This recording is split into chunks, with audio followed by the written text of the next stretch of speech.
Welcome to 5 Minute Bible, your daily guide for your daily reading. Today's January the 21st, and we'll be looking at Genesis 27 through 29. Now, today's reading takes us deep into the family through whom God has promised to bless the world. Genesis 27 through 29 unfolds almost entirely inside one household and then follows Jacob as he leaves it behind. Now, the focus narrows from nations to a family dinner table, from promises spoken by God to promises fought over by people. What we see here is unsettling, but it's hopeful, because God's covenant advances not through ideal families, but through deeply broken ones. Genesis 27 records Jacob deceiving his blind father Isaac with his mother's help in order to steal his brother's blessing, and the scheme succeeds, but at a cost. The family fractures, and Jacob is forced to flee for his life. Imagine if something like this happened in your family, how unsettling it all would be. Then in Genesis 28, alone and afraid, Jacob encounters a vision of God at Bethel, which is ironic because Bethel means the house of God. Now, there God affirms the Abrahamic promise, and he pledges his presence to Jacob just as he had done for his father Isaac before him. And this is not because Jacob deserved it. Clearly, he did not. He's fleeing from a situation he caused. But all of this is because Yahweh is faithful. Now, in Genesis 29, we see Jacob finally arriving in Haran. This was the place that he fled from his brother unto, and it's also the home of many of his distant relatives. And it's there that Jacob falls almost instantly in love with a woman named Rachel, who he intends to marry, but is deceived by his new father-in-law Laban, who gave him the wrong bride in the wedding chamber when it was too dark for him to see. Now, in this way, Jacob receives for himself the exact same pain of the lying and manipulation that he just placed upon his father. And the chapter ends with even more sin and the beginnings of another divided household. Now, as you read today, I want you to ask yourself the following question. Can God's promises survive deception and dysfunction?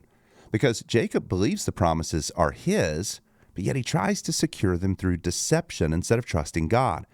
And in that, these chapters force us to reckon with how often faith and fear and God's will and sin often live side by side in the human experience.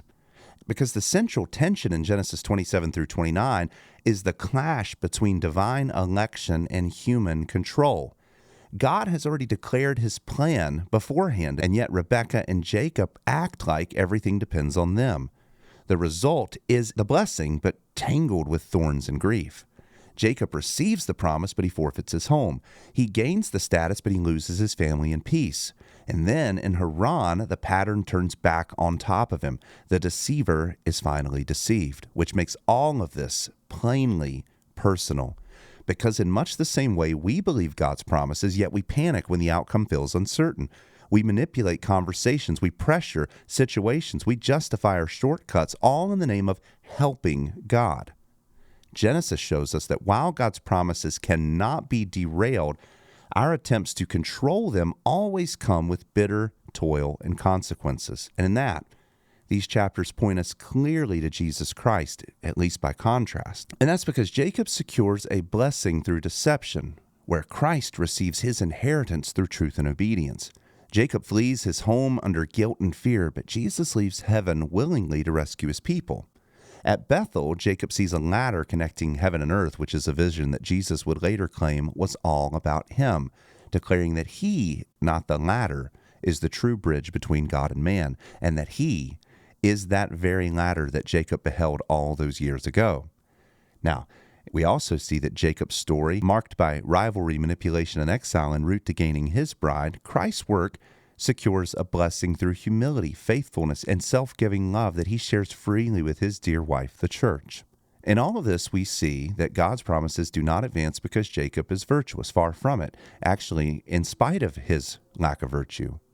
But they advance because God is gracious, and a grace that we will see fully revealed in Jesus Christ. Now, as you read Genesis 27 through 29 today, watch how God works even when motives are mixed and families are messy.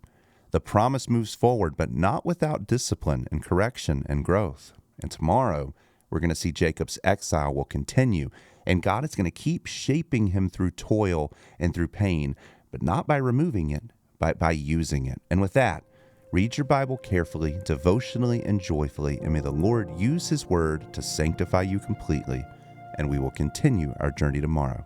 God bless you.